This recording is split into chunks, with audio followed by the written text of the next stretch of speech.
Livro George Miller Autobiografia. Capítulo 6. Começando o ministério em Bristol. Por vários meses, tenho sentido que meu trabalho em Tynemouth logo será concluído.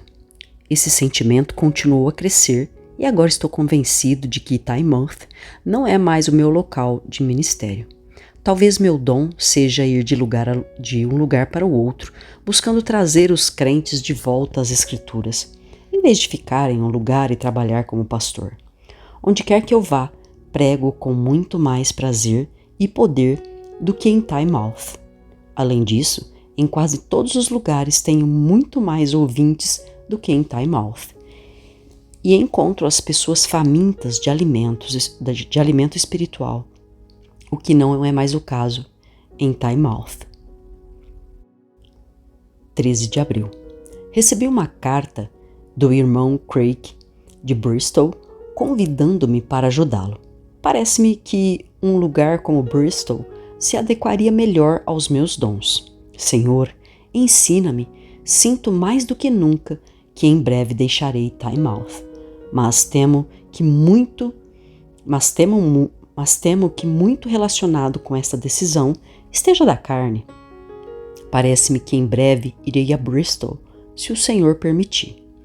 Escrevi uma carta ao irmão Craig e prometi ir se eu ver claramente que essa é a vontade do Senhor. 15 de abril. Esta noite eu preguei sobre a segunda vinda do Senhor. Eu disse aos irmãos que efeito esta doutrina teve sobre mim e como ela me encorajou a deixar Londres e pregar por todo o país. O Senhor me manteve em Tynemouth por 2 anos e 3 meses e parecia que estava próximo ao momento em que eu deveria partir. Lembrei-lhes do que lhes disse quando me pediram para ser seu pastor, que eu poderia ficar apenas enquanto visse que era a vontade do Senhor. Houve muito choro depois, mas agora estou novamente em paz. 16 de abril. Estou feliz por ter falado com os irmãos para que se preparassem para a minha partida. E parti hoje para Dartmouth e preguei lá à noite. Eu tive 5 respostas para a oração hoje. Acordei às 5, um pedido que fiz ao Senhor na noite passada. 2. O Senhor removeu uma doença da minha querida esposa. Teria sido difícil para mim deixá-la naquela condição. 3. O Senhor nos enviou dinheiro. 4. Havia espaço para mim na carruagem de Dartmouth. 5. Esta noite fui auxiliado na pregação e minha alma foi revigorada. Devo oferecer uma palavra de advertência aos crentes. Muitas vezes, a própria obra do Senhor pode nos levar para longe da comunhão com Ele. Uma agenda cheia de pregação, aconselhamentos e viagens pode corroer a força do mais poderoso servo do Senhor. A oração pública nunca compensará a comunhão íntima. Após a reunião desta noite, eu deveria ter me afastado da companhia dos meus irmãos e irmãs, explicando que precisava de comunhão secreta com o Senhor. Em vez disso, passei o tempo até que o treinador veio conversar com eles. Embora eu gostasse do companheirismo deles, minha alma precisava de alimento. Sem isso, a alma, estava faminta e sentia os efeitos disso durante o dia. Fiquei até em silêncio na carruagem e não falei uma palavra por Cristo e nem distribuí um único folheto. 22 de abril. Esta manhã, eu preguei na capela Gairon em Bristol. À tarde, preguei na capela Pithay, onde um jovem se converteu. Ele era um notório bêbado e a caminho de uma taverna quando um conhecido o encontrou e pediu que ele fosse ouvir um estrangeiro pregar. Ele o fez, e a partir daquele momento, ele mudou completamente e nunca mais foi para a taverna. Sua esposa me disse mais tarde que ele estava tão feliz no Senhor que muitas vezes negligenciava sua ceia para ler as Escrituras.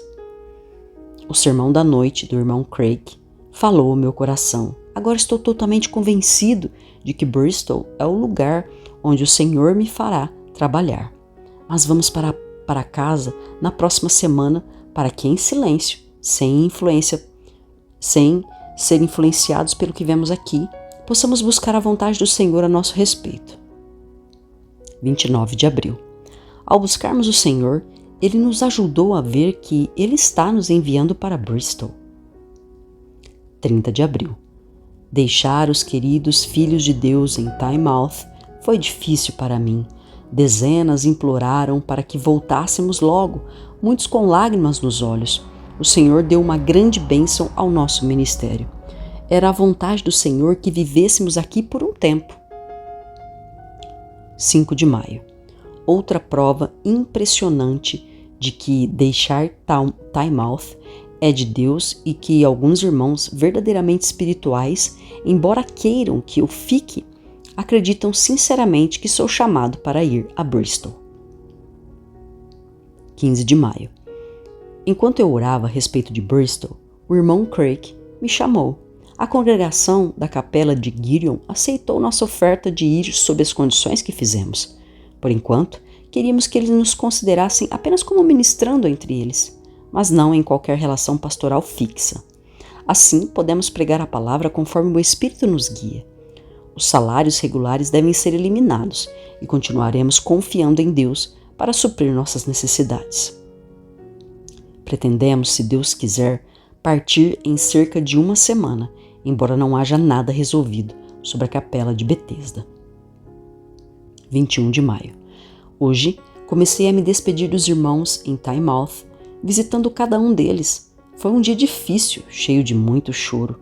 Se eu não tivesse totalmente convencido de que Deus quisesse que fôssemos para Bristol, dificilmente teria aguentado. 22 de maio. Alguns dos irmãos de Tynemouth dizem que nos esperam de volta. Até onde eu entendo a maneira como Deus lida com seus filhos, isso parece improvável.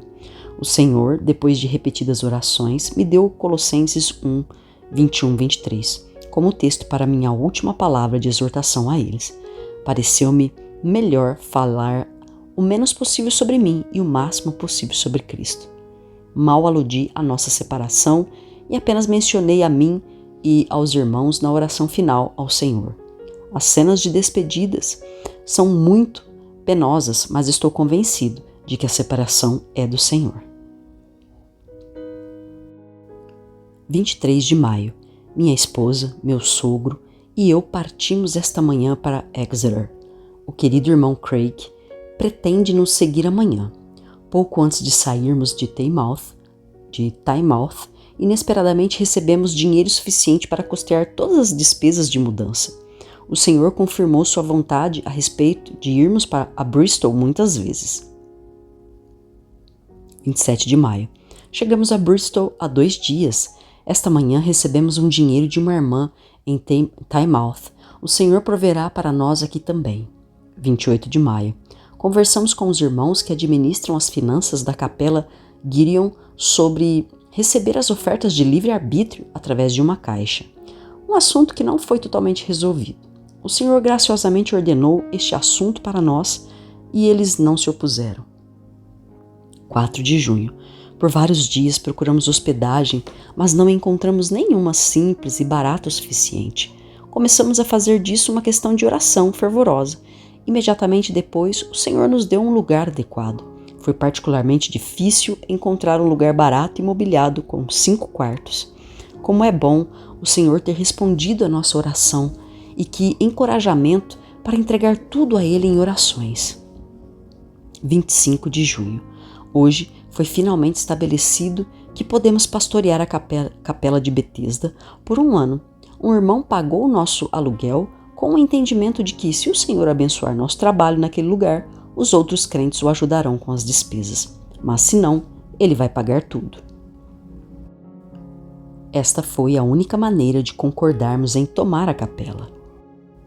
Se tivéssemos que ficar endividados, não poderíamos pensar que era de Deus ministrar neste lugar.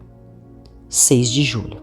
Hoje começamos a pregar na capela Betesda. Foi um bom dia. 16 de julho. Esta noite, das 6 às 9 horas, marcamos encontros para conversar com as pessoas sobre a salvação. Essas reuniões são benéficas de muitas maneiras. Muitas pessoas preferem vir na hora marcada ao escritório da igreja para conversar conosco. Marcar um tempo para aconselhar-se com eles, em particular sobre as coisas da eternidade, trouxe alguns que nunca teriam nos chamado em outras circunstâncias. Estas nomeações também têm sido um grande incentivo para nós no trabalho. Muitas vezes, quando pensávamos que o nosso ensino da palavra não havia feito nenhum bem, descobrimos que o oposto era verdadeiro ao aconselharmos as pessoas. Fomos encorajados a avançar a obra do Senhor, depois de ver as muitas maneiras pelas quais o Senhor nos usou como seus instrumentos. Indivíduos nos falaram sobre a ajuda que obtiveram de nosso ministério até 4 anos atrás. Outros servos de Cristo, especialmente aqueles que vivem em grandes cidades, devem considerar separar tempo para ver os contestadores da nossa fé. Esses compromissos, no entanto, exigem muita oração por sabedoria para falar com sensibilidade a todos os que vêm. Não somos suficientes em nossa própria capacidade para essas coisas, mas nossa suficiência vem de Deus. As nomeações foram, de longe, a parte mais exaustiva de todo o nosso trabalho, embora ao mesmo tempo a mais gratificante. 18 de julho. Passei a manhã inteira em meu escritório para ter um momento tranquilo com o Senhor. Esta é a única maneira, devido aos meus numerosos compromissos, de ter tempo para oração, leitura da palavra e meditação. 17 de setembro. Esta manhã, o Senhor, além de todas as suas outras misericórdias, nos deu o nosso primeiro filho, uma menininha. Ela e minha esposa estão bem. 1º de outubro.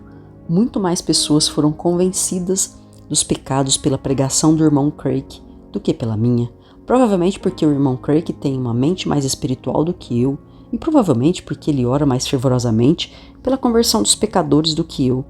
Ele se dirige aos pecadores em seu ministério público com frequência. Isso me levou a uma oração mais fervorosa pela conversão dos pecadores. Desde então, o Senhor me usou como instrumento de conversão com muito mais frequência. 28 de maio de 1833. A maioria do povo do Senhor que conhecemos em Bristol é pobre. Esta manhã, enquanto eu estava sentado em meu quarto, a angústia de vários irmãos foi trazida à minha mente. Eu disse a mim mesmo, se ao menos o Senhor me desse os meios para ajudá-los. Cerca de 1 hora depois, recebi 60 libras que usei para comprar pão para os pobres. 29 de maio. Durante os últimos 12 meses de nosso trabalho em Bristol, 109 pessoas foram adicionadas à nossa irmandade. 65 foram convertidas. Muitos apóstatas voltaram e muitos dos filhos de Deus foram encorajados e fortalecidos no caminho da verdade. 12 de junho. Esta manhã, senti que deveríamos fazer algo pelos pobres. Temos dado pão a eles diariamente há algum tempo, mas eu realmente anseio por estabelecer uma escola para meninos e meninas para ler as Escrituras e falar com eles sobre o Senhor. O principal obstáculo é a pressão do trabalho que vem sobre mim e o irmão Craig. O número de pobres que vinham buscar pão havia aumentado para 60 a 80 por dia. Nossos vizinhos ficaram aborrecidos porque os mendigos estavam vagando na rua. Tivemos que dizer a eles que para não virem mais buscar o pão, mas nosso desejo de ajudar essas pessoas não diminuiu. 17 de dezembro. Esta noite, o irmão Craig e eu tomamos chá com uma família de 5 pessoas que foram trazidas ao Senhor por meio de nosso ministério. Como um encorajamento para qualquer um que deseje pregar o Evangelho em uma língua estrangeira, devo mencionar que o primeiro membro desta família que se converteu veio apenas por curiosidade para ouvir meu sotaque estrangeiro. 31 de dezembro. Pelo menos 260 pessoas se reuniram conosco por causa das preocupações com suas almas. Destes, 153 foram acrescentados a nós em comunhão nestes últimos 18 meses. 60 dos quais foram trazidos ao conhecimento do Senhor através de nossas pregações e orações. 4 anos se passaram desde que comecei a confiar somente no Senhor para suprir minhas necessidades temporais. Tudo que eu tinha no passado, no máximo, valia 100 libras por ano. Eu desisti de tudo pelo Senhor e não tive nada sobrando a não ser cerca de 5 libras. o Senhor honrou grandemente este pequeno sacrifício e me deu muito mais em troca. Durante os últimos 3 anos e 3 meses, nunca pedi nada a ninguém. O Senhor graciosamente supriu todas as minhas necessidades quando eu as trouxe a Ele. Ao final de cada um desses 4 anos, embora minha renda tenha sido comparativamente grande, só me restaram alguns shillings. Minhas necessidades são supridas a cada dia com a ajuda de Deus.